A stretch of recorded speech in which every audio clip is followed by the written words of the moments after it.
밀그램 교수가 진행한 아이만 실험에서 40명의 실험 참가자 중 25명인 65%가 흰 가운을 입은 실험 담당자의 명령에 따라 최고 전압까지 버튼을 눌렀습니다. 어째서 그토록 많은 사람들이 비인도적인 행동을 했던 것일까요? 밀그램 교수는 권한을 가지고 자신의 의사로 직접 실행하는 감각의 정도가 그들의 행동에 영향을 미쳤을 것이라는 가설을 세웠습니다. 그리고 첫 번째 실험과는 다르게 각본을 수정하여 선생 역할을 맡을 피험자를 2명으로 늘리고 1번 선생은 학생 역의 피험자가 질문을 틀릴 경우 충격을 줘야 하는 버튼의 전압을 큰 소리로 읽는 역할을 맡도록 합니다. 그리고 2번 선생은 그 소리를 듣고 버튼을 누르는 역할을 하게 됩니다. 한나 아렌트가 홀로코스트를 일으킨 관료자의 특징이라고 지적한 분업 체계를 실험 요인에 포함시킨 것이죠. 1번 선생과 학생 역의 피험자는 미리 섭외된 연기자고 실험 참가자 중에 진짜 피험자는 2번 선생입니다. 자, 결과는 어땠을까요? 450V까지 버튼을 누를 때까지 실험을 계속한 피험자는 40명 중 무려 93%의 37명이었습니다. 홀로코스트의 가해자들과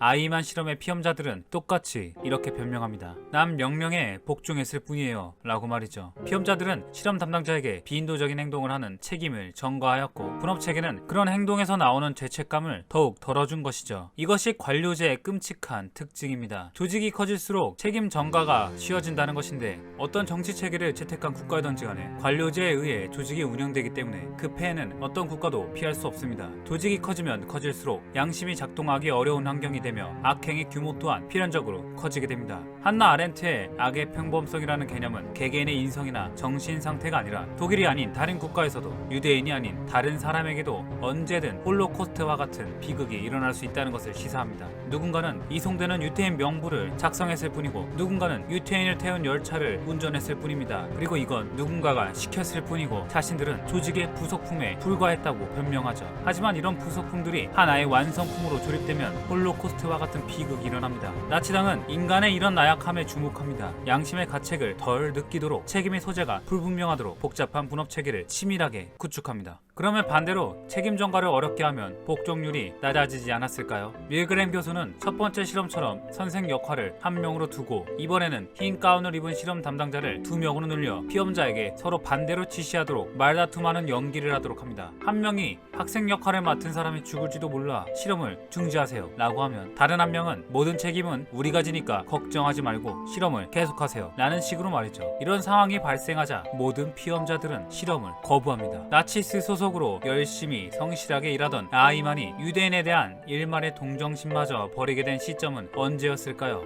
히틀러가 유럽의 모든 유태인을 이주시키려던 계획을 선회하여 유대인 절멸작전, 즉 홀로코스트에 대한 논의를 하였던 반제회의라 불리는 국가 차관회의에서였습니다. 그 전까지 아이만의 주요 업무는 유태인 이송작전이었습니다. 그리고 훌륭히 업무를 수행한 공로를 인정받아서 1942년 국가 고위직 공무원과 군인들만이 초대되는 반제회의에 참석하게 되죠. 반제회의에서 고위직 관리들이 아무렇지도 않게 유대인 학살의 세부적인 내용, 각종 통계와 실제적인 계획 등을 말하는 것을 보고 아이만은 그 자리에서 충격을 받았고 무언가 잘못되었다고 분명히 자각했습니다. 유태인들이 전부 죽어야 할 이유가 전혀 없다고 말이죠. 아무리 마음속으로 자신은 그저 국가의 명령을 수행하는 군인일 뿐이라고 되뇌어도 전쟁 전만해도 이웃집에 살던 사람들을 전부 몰살시키라니 한 명의 인간으로서 어떤 부조리함을 이때 처음 느끼게 됩니다. 20세기 최고의 지성 중에 한 명인 영국의 철학자 버트란트 러셀은 이런 말을 남겼습니다. 거짓과 더불어 제정신으로 사느니 진실과 더불어 미치는 쪽을 택하고 싶다. 하지만 아이만은 나치스가 지배하는 세계에 자신의 모든 양심과 도덕을 맡겨버립니다. 흰 가운을 입은 실험 담당자에게 모든 책임을 전가시키고 자신은 사고를 멈춘 채 출세를 꿈꾸게 됩니다. 성경에 대한 배경 지식이 없다면 좀 이해가 안 되는 말인데요. 당시 로마의 지배를 받던 이스라엘의 기득권층은 유대교 성직자들이었습니다. 하나님이 모세를 통해서 자신들의 백성들에게 준 규범인 방대한 양의 율법을 따르며 유태인들에게 교리를 가르치는 자들이 그들이었죠. 그런데 갑자기 자신은 하나님 유일신의 아들이라고 주장하는 예수가 등장해서 경제적, 사회적 약자인 자들을 위로하며 때로는 이적을 베풀었습니다. 성직자들은 예수의 추종 세력이 늘어나자 기득권을 빼앗길까 두려워 그를 죽이기로 결심합니다. 그들은 로마 총독이었던 본디오 빌라도에게 예수를 넘기며 그를 재판대에 서게 합니다. 당시 유태인들은 로마의 치하하에 있었기 때문에 사형을 선고하여 집행하는 권한은 로마 총독에게 있었기 때문이지요. 빌라도의 허락 없이는 예수를 죽일 수가 없었어요. 근데 빌라도가 신문에 보니까 그에게 어떤 죄도 없었고 심지어 그에게서 어떤 신적인 존재를 느끼게 됩니다. 그의 인격에도 놀라게 되죠. 결국 사형 판결은커녕 어떠한 죄도 없다고 선언합니다. 하지만 유태인들이 폭동을 일으킬까 두려웠던 빌라도는 유태인들을 설득합니다. 하지만 유태인들은 단호했죠. 예수를 대신하여 살인자이자 강도였던 바라바를 놓아주고 예수를 십자가에 못 박으라고 소리질러 외칩니다. 빌라도는 더 이상 예수의 죽음을 막을 수 없다고 판단합니다. 하지만 유대교 성직자들이 예수를 시기하여 자기한테 넘긴 것을 알았고 그 때문에 자신이 직접 판결을 내리기가 두려웠던 빌라도는 유태인 성직자들에게 너희가 직접 그를 데려다가 십자가에 못 박으라고 합니다. 하지만 유태인들은 이를 거부하며 정치적인 판단을 할 수밖에 없는 빌라도의 입장을 이용합니다. 예수는 로마 황제를 사칭하는 자이며 그를 놓아주면 로마의 총독이 로마의 황제를 반역하는 행위라고 주장한 것이죠. 결국 빌라도는 정치적 압력에 못 이겨 강도 바라바는 놓아주고 예수는 십자가에 못 박으라고 병사들에게 넘겨주고 맙니다. 그리고 드디어 신앙이 없는 분들에게도 유명한 구절이 등장합니다. 이 대목에서 빌라도가 얼마만큼 예수에게 사형 판결 내리는 것을 끝까지 주저했는지를 대변해줍니다. 자신의 판결의 결과에 대한 어떤 재앙도 자신은 책임지지 않겠다는 뜻에서 손을 씻으며 예수의 피는 자신과 무관하다고 말했기 때문이죠. 자신이 지금까지 한 일로 너무나 많은 사람들이 죽었고 이제는 훨씬 더 많은 사람들을 죽이는 일을 책임지게 된 아이만, 그는 본디오 빌라도의 성경 이야기를 인용해 자기 합리화를 합니다. 전 세계인들의 이목이 집중된 것에 도취된 아이만은 자신을 로마 총독에 비유한 것이죠. 자신은 국가가 명령하는 대로 군인으로서 시키는 일을 했을 뿐이고 죄가 없다고 말입니다. 죄가 있다면 본디오 빌라도에게 예수를 십자가에 매달아야 한다고 아우성치던 유태인들처럼 자신에게 명령을 내린 나치의 지도부가 죄가 있다고 말한 것이죠. 성경에서 빌라도는 비록 믿음은 없었지만 예수에게 사형 판결을 내리는 것은 분명 잘못되었다는 것을 인식했습니다. 유대교 성직자들이 예수를 시기하고 자신의 기득권을 빼앗기는 것을 두려워했기 때문에 그를 자신에게 넘겼다는 것을 빌라도는 알고 있었죠. 최후의 발악으로 자신은 죄가 없다고 하여 손을 씻습니다. 근데 물에 손을 씻는다고 죄가 없어지지는 않습니다. 이 구절을 집필한 마태의 의도 또한 그런 것이죠. 그는 죄를 피할 수 있는 마지막 기회를 놓친 것입니다. 아이만은 그래서 다시 이런 변명을 이어갑니다. 그는 어디까지 무책임할 수 있을까요? 자신의 행동에 따른 결과를 명백하게 인지한 채로 자신의 상관은 물론 신에게까지 모든 책임을 전가하는 그의 태도와 정신 상태에 소름이 끼쳤습니다. 빌라도는 예수와의 대화를 통해 그가 자신의 세계의 전부라고 여겼던 로마라는 국가 체계에서 어떤 다른 세계 또는 신의 존재를 느꼈습니다. 하지만 정치인으로서 그는 민중의 폭동을 막아야 했기 때문에 그 테두리에서 벗어나기를 포기합니다. 그 테두리 안에서 그의 선택과 행동의 범위는 매우 한정적일 수밖에 없었습니다. 생각하기를 포기하고 예수를 넘기게 됩니다. 그렇다면 본디오 빌라도의 최후는 어땠을까요? 잘 먹고 잘 살았으면 좋았겠지만 그렇지는 못했죠. 몇 년 후 일어난 사마리아 지역의 폭동을 진압하지 못했다는 죄목으로 네로 황제에 의해 참수당했다는 설이 있습니다. 아이러니하게도 아이만 또한 빌라도와 같이 사형당함으로써 같은 최후를 맞이하게 됩니다. 아이만은 죽기 직전까지 당당했습니다. 우리는 2000년 전의 이야기와 20세기에 일어난 이야기를 통해 같은 결론에 이르게 됩니다. 예수를 십자가에 못 박으라고 소리치던 유태인들과 조직의 명령과 자신의 성공을 위해 유태인 수백만 명을 죽음으로 몰고 간 아이만, 그리고 일제 치하에서 같은 민족의 고열을 빨아먹은 친일파들, 그리고 군사정권 하에서 평범한 시민들을 구타하고 심지어 총으로 쏘아 죽이기까지 한 경찰과 군인들, 그들의 공통점은 바로 권위에 의해 복종입니다. 그들은 모두 성실하게 일했고 법에 따라 명령을 수행하였지만 사고하는 것을 멈췄기에 씻을 수 없는 죄를 지었습니다. 다시 밀그램 교수의 아이만 실험으로 돌아가 볼까요? 흰 가운을 입은 실험자를 2명으로 늘리자 비인도적인 실험을 강행한 피실험자는 단 한 명도 없었습니다. 이런 과학적 증거를 살펴볼 필요도 없이 최근에 불거진 독립운동과 명예훼손 사건을 보면서 우린 같은 결론을 얻을 수 있습니다. 만약 일제강점기 때 아무도 저항하지 않았다면, 그들이 미개한 한국인들을 개화시켜서 자신들의 식민 지배를 정당화하는 것이 잘못되었다고 지적하는 사람이 아무도 없었다면 우리가 지금처럼 주권을 가진 국가로 남아 있었을까요? 평범한 대중들에게 당신들은 잘못되었다고 용기를 내어 지적해줄 흰 가운을 입은 실험 담당자가 아무도 없었다면, 자신들의 민족이 잘못된 길로 들어서는 것을 차마 두고 볼 수 없어서 자신의 생을 바쳤던 그들이 없었다면 지금까지 수많은 사람들이 생각의 자유, 언론의 자유, 출판의 자유,